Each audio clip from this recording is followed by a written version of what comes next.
Hey guys, Lorenzo here. It's been a really long while and I didn't really think it would happen, but here we are, a new KSP series. Calling it KSP Next. We're playing with Realism, Overhaul, and RP0. In short, this means the whole solar system is proper sized. It's a real solar system, in other words. So we're playing with Earth and the Moon and Mars, Venus, and so on.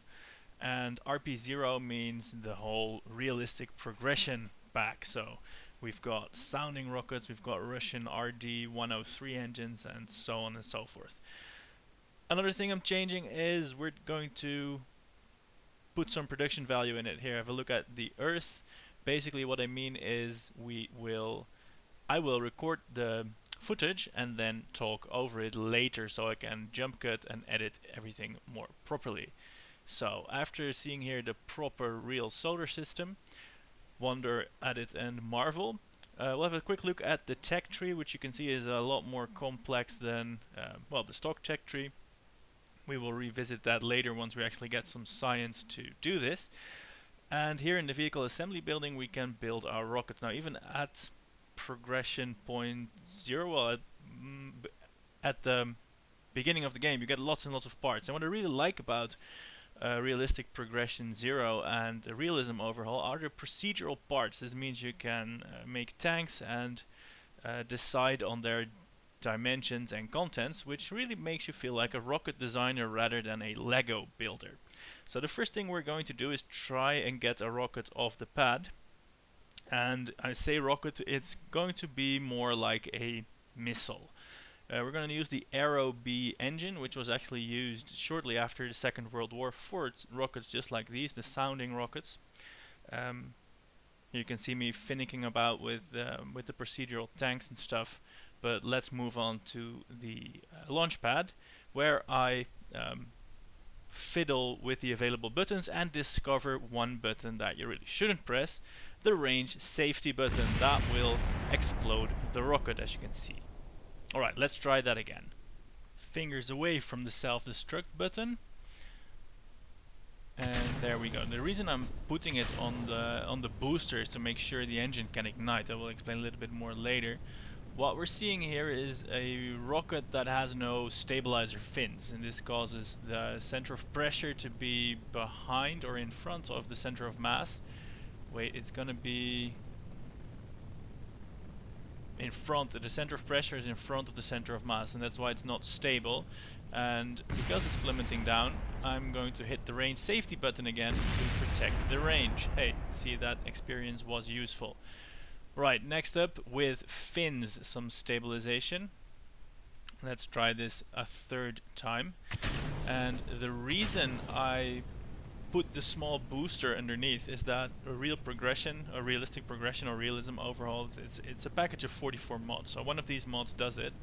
It accurately simulates fuel in the fuel tanks. That means if you are in 0G or decelerating, say from a strong headwind, it is very likely that your engine will in fact not ignite, because the fuel will be happily residing at the top of the tank, whereas the inlet manifolds are on the bottom.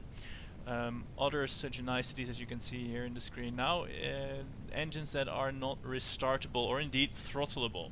Actually, this very simple sounding rocket doesn't even have control. The control unit that is there allows me to transmit back science data, and that's about it. There's really nothing I can do about this rocket as it goes. This is also the reason why I put the fins on a slightly torqued position, so that it induces rotation in the rocket, and that makes stability. Surprising thing happened, the engine cut out way sooner. There's still 2/3 of the fuel left. This is another mod that introduces part fallibility. So after 2 unsuccessful launches due to accidental destruction and unstable aerodynamics, we now have a rocket that really isn't going very far because the engine failed. Seems realistic to me, don't you think? Anyway, we are going to transmit back the science, and here we can observe the questionable beauty of a shuttlecock that's falling back to the planet. Now the reason I'm not destroying it right now is because there is a million milestones and records to do, and one of them is a speed record, and I'm figuring maybe upon plummeting to the ground we can break a speed record. Now at this point I'm wondering, I need some bigger rockets with more powerful and probably most importantly some more reliable engines, and for that we need some science. So whilst this rocket is plummeting towards the Earth, I'm already pondering the science experiments to put on the next one. Now this view is frighteningly reminiscent of that of a cruise missile just seconds before hitting its target. So here goes range safety again, very welcome button, and the third rocket explodes. We have here gotten some science though.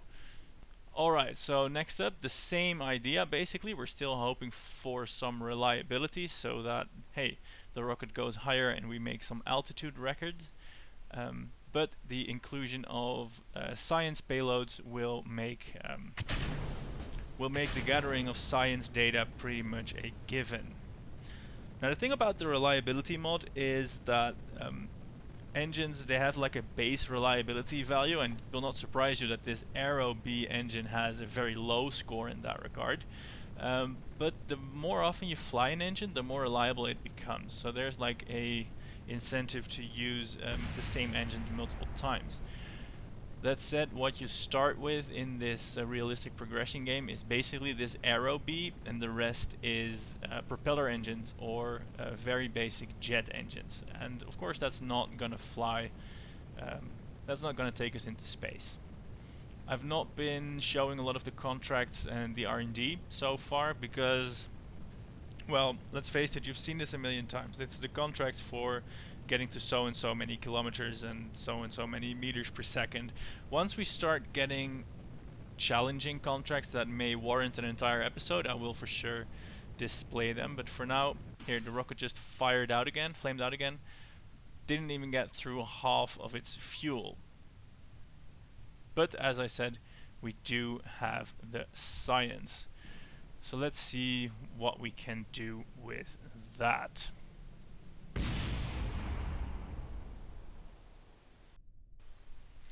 Turns out that yes, we can. After one note of research, we now have access to the A4 engine, which I promptly put on a first stage that is topped by the traditional missile that we've come to know and love over the past 5 minutes. The A4 engine is better known as the V2 engine, of course actually the world's first ballistic missile, not quite intercontinental ballistic missile, but the first actual ballistic missile made by the Germans, infamous of the bombings of Britain, and it is here going to be used to power our sounding rocket, hopefully, into the stars. Because as you can see, this first stage is a lot larger than the now second stage that was our missile. There we go, liftoff has been achieved. The problem is still that guidance is impossible because we lack the technological sophistication to make good guidance computers. We are in the same situation where we are allowed to transmit back science, but not much else. Just as the Aerobee engine, the A4 engine is also not throttleable, which means that this relatively light rocket, because I tapered it to the diameter of the small upper stage, is quickly accelerating past Mach 1 and is struggling with the atmosphere. Actually, it's burning up a little bit. Fortunately, in this case, the engine is almost out of steam already. Something gives me the feeling that this may not have been the optimal rocket composition. Anyway, here we are trying to decouple, and this is critical because, as I explained before, we have to light the Aerobee engine whilst there is still a forward acceleration. So timing is key here. Now here we are poodling along on this Aerobee sustainer. This engine actually isn't meant to power a rocket all by itself. It's, well, as the name implies, a sustainer, which basically makes you fall back to the planet slightly later. Of course, fingers crossed for the reliability problems with this engine, but well, we are setting altitude records and transmitting home science. So far this mission is a resounding success. And whilst this missile climbs higher and higher. There's the stars coming out. Let me talk a little bit about practical aspects of these videos and the series. Number one, yes, I am painfully aware that there is a chunk missing from the top and bottom of the screen. This is because I hadn't been recording videos in a long time, and the settings of my recording software unfortunately reverted to default, which wasn't optimal. It was either this or black bars or re-recording, but this will persist through the second episode, and afterwards it will be properly fixed.